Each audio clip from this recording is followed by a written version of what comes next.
fitting that with his quiet and stoic demeanor, Tim Duncan did not announce his retirement today with a big and lavish press conference, but instead just a simple news release. His impact was much louder in hoops, safe to say. A 15-time All-Star, 2-time MVP, a top overall pick who took his team to the top of the NBA 5 times. And that's just beginning of the amazing numbers that this guy put up. And we'll begin with 19. He spent all 19 of his seasons in the NBA with one franchise, the Spurs, the only guy to be with one team longer. Another guy who knows a thing or two about recent retirement, Kobe Bryant, 20 with the Lakers. Duncan pretty much had everything you'd want out of a big man. Proof, 13 seasons in which he averaged 15 and 10. You just take this guy for granted. We're just reeling off these numbers like it's not a big deal. Incredible. The only other guy to do that, Barkley. Duncan's also one of 3 players to win the Wooden Award for the most outstanding player in college basketball. He was the NBA's Rookie of the Year, 2-time MVP, Finals MVP, even MVP of the All-Star Game. The others to achieve all that, Larry and Michael. And Duncan is one of 2 players in league history to win a title across 3 different decades. The only other guy to do that, John Sally. Sally is not in Duncan's class. An amazing achievement in a man for a class of his own. Indeed, what a great moment. So a true trailblazer redefining his position, but this guy did not play for Portland, instead spending his time knocking off Portland and everybody else in the West. Our J.A. Adonde here to talk Tim. First things first, you watched his entire career end to end. How did he change the power forward position? Well, he helped really start to bring it out, and he wasn't the stretch four that we saw today, but one of the things was his willingness to change his game over the course of his career. And when he started, he was the top threat, especially on that left low block. That was his first signature play. They'd call it pour down. They'd spread the court out and get the ball into him on the left block, and he'd hit that hook shot or that bank shot, that soft shot off the glass that we saw so many times. But as the game changed and as the Spurs roster changed, it was interesting. There were a couple years where he just would run up and down the court, grab rebounds, play defense, set picks, and he'd barely get his hands on the ball. But then he was able to adapt his game later on. And if you look at his shot chart, the evolution of his shot chart over the course of his career, later on you saw a lot more shots coming from the top of the key area. It's a great point. There's not many superstars of his ilk that wouldn't complain about getting the ball at all. He was just a different sort of guy. On that particular vein, you've covered every major superstar here in the modern NBA. What made this guy different from everybody else? His willingness to step back, and as Greg Popovich, his coach, said so many times, he allowed me to coach him. And that made the Spurs what they are today. That made them the consistent dynasty. There's some debate about whether or not they're a true dynasty because they never won those back-to-back championships, but they have been the most consistent presence in the NBA throughout Tim Duncan's career. A consistency that Kobe Bryant even said that he envied, and Popovich said he allowed him to coach him, and also the willingness to step back. And that's something that he learned from David Robinson. Robinson was the man when Tim Duncan got there as a rookie, the former MVP. And Robinson took a step back and quickly allowed Tim Duncan to become the team's leading scorer in year 2 and the Finals MVP in 1999, 3 years into his career.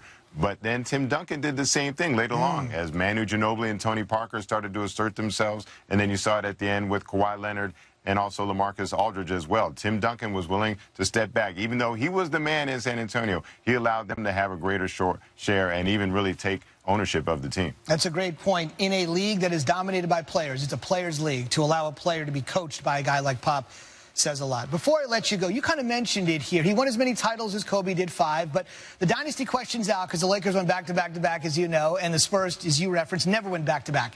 Parity-filled NBA, almost a 20-year career. 5 titles, all with Duncan. Is it a dynasty by today's definition?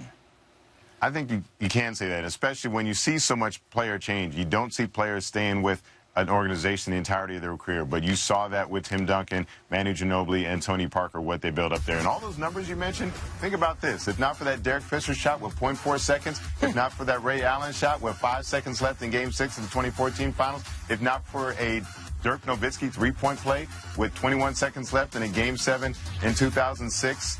That's 3 more championships in all likelihood for Tim Duncan. Wow. So for a little more than a possession's worth of seconds, about 26.5 seconds, he could have 3 more rings to his collection. That's an amazing thing to think about if indeed 8 would be enough. Here's how you know you've stood the test of time.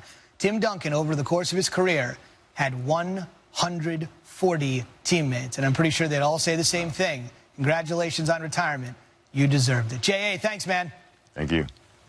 So many memories of the great Tim Duncan during his 19 years, an NBA player, 5 titles with the Spurs. One moment that stands out to me after the Spurs swept the Cavs in the 2007 NBA Finals, him talking to LeBron James, sort of telling him, your time will come, young man. Your time will come. Tim Duncan, 19 seasons. Never in those 19 years did his team finish with a winning percentage less than 600. His resume easily among the most complete in American sports history. 19 seasons, 5 rings, 15 times an NBA All-Star performer. San Antonio was never a destination city for professional athletes, but once there, Duncan always insisted he wanted to be a Spur for life. With the first pick in the 1997 NBA draft, the San Antonio Spurs select Tim Duncan from Wake Forest University. As soon as we drafted him, as if it was a tough choice, we took a lot of phone calls. People would call and say, hey, we'll give you a second, just pick anybody on our team. We'll do this. And I said, yeah, okay, thank you. Pop, here's Tim. Okay. So, Pop, all I've heard from since I've gotten here was that you're going to trade me. That's all I've heard for the last 20 minutes. I didn't know what to expect in the NBA. I didn't know if I was going to be good or average or bad or what it was. Right after I get drafted, Poppy's like, there's summer camp. Do you want to go play? And I was like, hell yeah, I want to play. Of course, I want to get out there and get as much experience as possible. And I show up for that, and I sucked. Really? I was awful. In Summer League? Yeah, it was bad. First of all, the number 1 draft pick doesn't often go to the Summer League. So I knew we had somebody with character. And Timmy just grew and grew from there. The San Antonio Spurs win their first ever NBA championship. I would love to just play for as long as I can for Pop because he is like a god, basically. You were so consistent this year. I'm trading Tim Duncan. We're trading Tim. When it was time to make the decision, ultimately it was talking to Pop. He was probably the biggest part of why I stayed. Knowing that what we were building here and the family atmosphere and the team, I was all comfortable with that, and that's what made me stay, and that's what has kept me here all these years. San Antonio is back on top once again. The Spurs are the 2014 NBA champions. I think I'd explain it to people as like an evolution. We all changed along the way, and we went through different periods where we were better than the other one, but no matter who was at their best or who was leading us, we found a way to still win and all do it together. Tim Duncan, 5 times an NBA champion in his career. He's been incredibly productive in the postseason as well. Duncan retires among the league's top 6 all-time in playoff wins, points, and rebounds, and he leads all players in career postseason double-doubles. Let's bring in Jeff Van Gundy now to put into perspective a little bit more the career of Tim Duncan. Jeff, when you first heard the news, I'm sure you've been asked to sort of put Tim Duncan into the pantheon of NBA greats. Where does he fit in for you? I really try to stay away from the comparison part, Jay, but I would say this, unquestionably a top 10 player of all time. And when you add in his basketball character to the whole equation, he doesn't take a backseat to anyone who's ever played the game. This guy, not only productive, but I thought brought in, along with Steve Nash, a different leadership style for a best player. Not the driving force where he's always on his teammates to do more, but more of an encouraging leadership style, which I think he and Nash perfected. Jeff, in an era where egos are just part of the package, with superstar players in particular, he never had one. Talk about him being a coach's dream.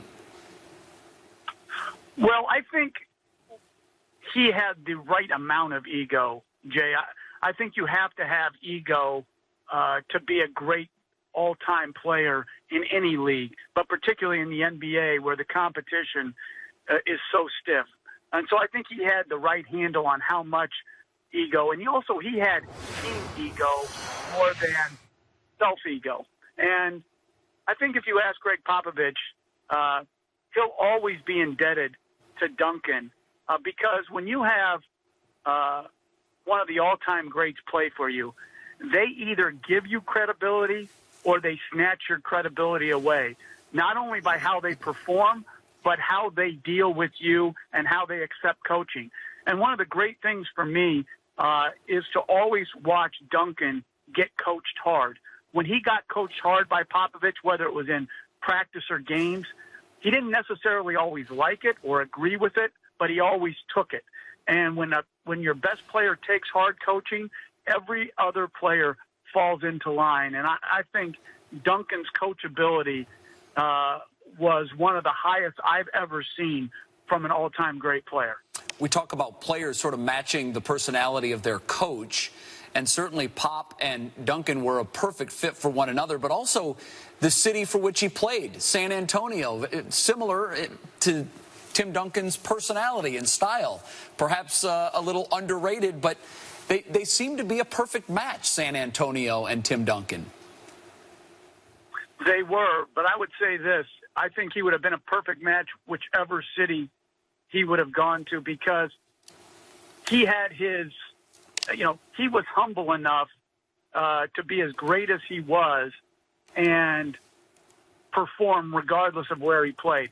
And to me, what's interesting about Duncan and the Spurs, more than how much they won, the 5 championships they won when Duncan played, was how they handled losing. The last 2 years are a great example. They lose in the first round of the Clippers in a tough Game 7 where Chris Paul hits a terrific shot, and then they lose. They were an all-time regular season team this year, 67 wins, and they lose in a second round in a hard-fought series to Oklahoma City. And they handled the losing with as much dignity and class as they did with the winning. And to me, Duncan was at the forefront of that with Greg Popovich. They knew how to lose as well as knew how to win. And I always admired how they handled those types of setbacks. Well, the start of their title runs, 1999 against your New York Knicks. What do you most remember about Tim in that series? Him busting our butts night after night. Yeah, that's what I remember. And you know how he rests today? Like how they monitored his minutes a lot, right? I wish they would have done that back in 99. We would have had a fighting chance. Unfortunately, he was playing like 40 minutes a night, and we had no answer for him. And you think about that team. That team was on struggle in that lockout year to start the year, and there were rumblings, that there might be a coaching change. And then they had this great run, I think the last maybe 35 games of that regular season. Elliott made the great shot against Portland at home to win a game, and they just sort of ran through the playoffs. They were a great team, not necessarily talent-wise on the perimeter. They were very average to below average on the perimeter, but up front, he and Robinson were terrific. And I think, the thing that also I admire about San Antonio, so many things. I admired how Robinson gracefully stepped into the background as Duncan ascended, and then Duncan did the same thing. As he was getting older, he turned it first over to Parker and Ginobili and played more of a role offensively. And then when Kawhi Leonard and then Aldridge came aboard, he took another step back. And handling that gracefully is very challenging for an all-time great player, and Duncan mastered it. Jeff, if you would, talk about his fundamentals and how they were so important to him as a player, and how when he would look at a perceived weakness in his game, he would work to improve in that area. Well, Tim Duncan was coached so very well by Dave Odom at Wake Forest. He came into the league ready-made to play and excel right off the bat. And as you talked about, you don't do that unless you're fundamentally sound, and he was. And the one fundamental that he got appreciably better at throughout his career was his passing. When he first came into the NBA, he was not a great passer, particularly out of double teams. But by the end of his career, he was an outstanding passer. And I think it's that diligence and the discipline to try to work on things on your non-strengths. And Duncan did that throughout his career, kept evolving as a player, kept improving, and then, figured out what he had to do to help his team be the best possible they could be. Incredible admiration for his basketball career and character. It's interesting. The game seems to be changing, and it evolved during his career from their first championship to their last championship. And you talk about the gracefulness in which the torch was passed from Robinson to Duncan and Duncan to Leonard and this new group. How important in the total legacy of Tim Duncan is the different teammates that he played with throughout his years? He was able to win with a lot of different combinations. Yes, and in a lot of different roles. And I think that's a big factor. We've had some all-time greats, but they could never play a lesser role. That just wasn't within them. Duncan probably had a hard time with lesser minutes and lesser role, but you never saw it. And you never let it impact his game or their game. And to win like San Antonio has won, I mean, the number of 50-win seasons, the winning records on the road year after year after year, the ability to dominate at home, it's just incredible. And like I said before, Jay, listen, they won in his 19 years 5 championships, right? But they didn't win 14 years. And I was as impressed with the 14 years where they didn't win by how they handled it as an organization, as a best player, and as a coach, as I was in their 5 years that they did win, because they never let losing divide them or disappointment divide them. They came back recharged, re-energized, and they always gave their best. And I thought, more than any organization in the NBA, they absolutely win with class and they lose with class. A model organization and certainly a model superstar for the ages. 19-year career of Tim Duncan comes to an end today.